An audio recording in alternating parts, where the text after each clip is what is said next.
रात के अंधेरे में एक जर्जर सुनसान घर पर पहुंचता है। घर दूर तक फैला हुआ है, जो धुंधले तारों की रोशनी के खिलाफ एक सिलहूट है, जो उन रहस्यों का वादा करता है जिन्हें सबसे अच्छा अछूता छोड़ दिया जाए। एक भयानक चुप्पी हवा में भारी लटकी हुई है, जो आशंका की भावना को बढ़ा रही है। जूलियन गलियारे में अकेला खड़ा है।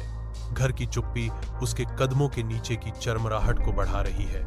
एक छिपा हुआ जाल का दरवाजा, जो छाया में छिपा है, जूलियन की दृढ़ निगाह को कैद कर लेता है। एक कराह के साथ वह जाल के दरवाजे को खोलने के लिए मजबूर करता है। नीचे से एक दुर्गंधपूर्ण धातु की गंध आती है। चौंक कर जूलियन बेसमेंट से भागता है।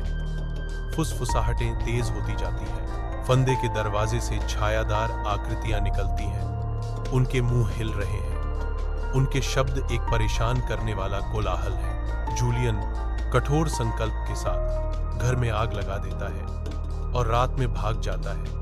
तभी एक आवाज गूंजती है। बहुत देर हो चुकी है। ब्लैक हॉलो में कोहरा भारी लटका हुआ है, जो टेढ़े मेढ़े रास्तों और प्राचीन रहस्यों को ढोंक रहा है, क्योंकि एथन मूर भयानक विस्तार में उद्यम करते हैं। एक जर्जर घर उदासी से उभरता है। इसका क्षयकारी मुखौटा एक कठोर स्वागत है। जैसे ही एथन आगे बढ़ता है, ऐसा लगता है कि प्रकृति स्वयं पीछे हट रही है। एक कैमरा लेंस चकनाचूर हो जाता है। एक पक्षी गिर जाता है, फिर भी वह आगे बढ़ता रहता है। एक पोर्ट्रेट कमरा खुलता है, जो उसी महिला की अनगिनत छवियों से भरा है, जो समय के साथ उसके सार को कैद करता है। एथन की निगाहें पोर्ट्रेट्स में उलझ जाती हैं।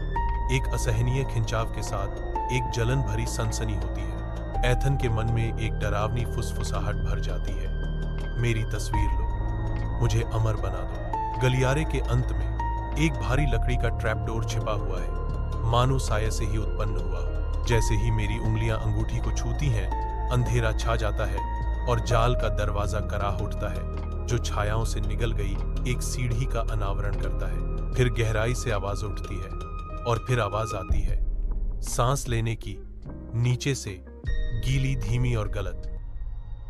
क्लेयर डैगर हॉलो में ड्राइव करती है, जहां घने जंगल और घूमती हुई धुंध रहस्य का माहौल बनाती है। वह रूकरिज की ओर और गहराई से बढ़ती है। जंगल की शांति एक बेचैन ठंडक को छुपा रही है। क्लेयर अपनी कार की खिड़की खोलती है, गहरी सांस लेती है और ताजी हवा में सांस लेती है, लेकिन हवा में एक अजीब ठंडक भर जाती है।